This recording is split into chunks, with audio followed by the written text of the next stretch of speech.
What do you do when the one person you trust more than anyone on earth is the one holding the knife that's twisting in your back?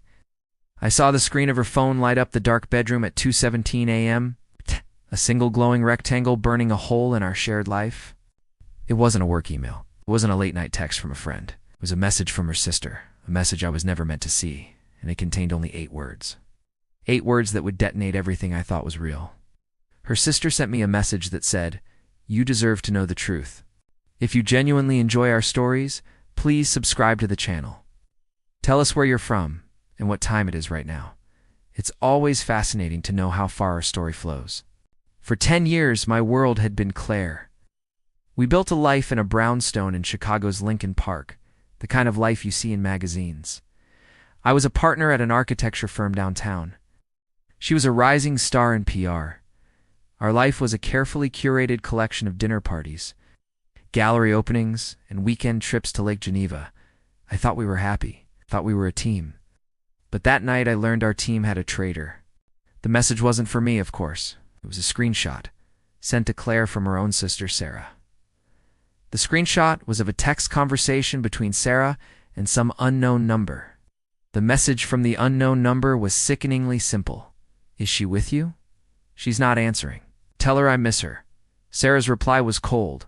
"Leave her alone. You're going to ruin her life." And then, below that, Sarah had typed to Claire, "This has to stop. He's getting reckless." Claire had seen the message and simply turned her phone over, letting the screen go dark as she slept peacefully beside me. My humiliation was a physical thing, a hot, coiling shame in my gut. I felt like a fool, a prop in a play where I was the only one who didn't know his lines. The next morning, I said nothing. I watched her get ready for work, a graceful, fluid dance of makeup and hairspray. She hummed a little tune, completely oblivious to the fact that our world had fractured overnight. "Big day today," she said, kissing my cheek. Wish me luck." Her behavior became a puzzle I couldn't stop trying to solve. She started working late, client dinners that stretched past midnight. Her phone, once left casually on the kitchen counter, was now her constant companion, always screen down. When I'd ask about her day, the answers were vague, polished, and empty. "Just the usual," she'd say, her smile never quite reaching her eyes. She became a ghost in our home. One evening, I found a receipt from the Park Hyatt on North Michigan Avenue in her coat pocket. It was for 2 glasses of expensive scotch, dated for a Tuesday afternoon when she was supposed to be in a mandatory marketing seminar. When I asked her about it, her face hardened. "Are you going through my things now?" she asked, her voice dripping with ice. I was meeting a client, a very important one. You know, the kind of client that pays for this house, for your expensive hobbies? It was a masterclass in manipulation. She twisted my concern into an accusation, my hurt into paranoia. The man, the affair partner, remained a shadow. But I could feel his smug presence in the way she'd smile at a text, in the new, expensive lingerie she bought.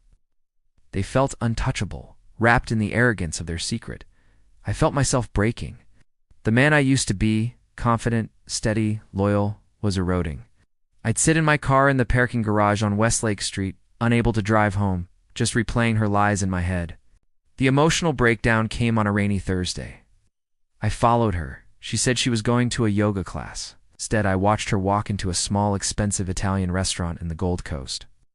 A few minutes later, a man in a tailored suit met her at the door. He kissed her, a long, lingering kiss, full of ownership. And I just sat there in the rain, as my heart shattered into a million pieces. That was the night the husband died and the strategist was born. I drove home, my mind eerily calm. The grief had burned away, leaving behind something cold and hard. I started gathering proof. I hired a private investigator, a grizzled ex-cop who specialized in marital infidelity. He was worth every penny. He got me photos. Photos of them checking into the Waldorf Astoria. 8. Photos of them laughing on a boat on Lake Michigan. He got me bank statements, showing lavish gifts and secret weekend getaways. I set my traps. Legally, I was meticulous. I moved our shared assets into a trust that she couldn't touch without my signature, citing market volatility as the reason. Socially, I began to orchestrate her downfall. Claire was chairing a major charity gala, her crowning social achievement. I made sure to get a copy of the guest list. The public exposure was planned like a military operation. The gala was at the Art Institute of Chicago. Claire was radiant in a backless gown, gliding through the room, accepting praise. She gave a speech about integrity and community, her voice ringing with false sincerity. As she finished, the large screens on either side of the stage, which had been showing images of the charity's work, flickered. And then a new image appeared. It was a photo from my PI, a crystal-clear shot of Claire and her lover, kissing on the balcony of a hotel room, the Chicago skyline glittering behind them. Collective gasp went through the room. The next image was a screenshot of a text from him to her. "Leave him. He's not in our league." Then a bank statement showing a transfer of $50,000 from a joint account to his name. I had timed it perfectly. I was standing near the back, by the exit. I saw her face. The color drained from it, her perfect smile frozen in a mask of horror. Her social world, the one she had so carefully constructed, evaporated in a single, silent moment of digital disgrace. The affair partner, a real estate developer with a wife and kids in the suburbs, was ruined. His wife had been anonymously sent the same package of information an hour earlier. The fallout was biblical. Claire was fired.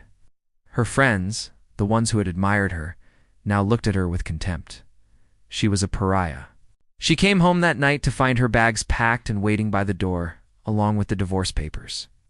She didn't scream. She didn't cry. She just looked at me, her eyes hollow. "You destroyed me," she whispered. "No," I said, my voice devoid of any emotion. "You destroyed yourself." The ending was quiet. I sold the brownstone. I moved to a loft in the West Loop, a place with no memories. Sometimes I hear things about her, that she's living with her sister, working a low-level job, a shadow of the woman she used to be. I don't feel triumph. I don't feel joy. I just feel quiet. The revenge was not sweet. It was just necessary. Last night, I walked past that little Italian restaurant in the Gold Coast, and for a moment, I thought I saw them through the window laughing. The end.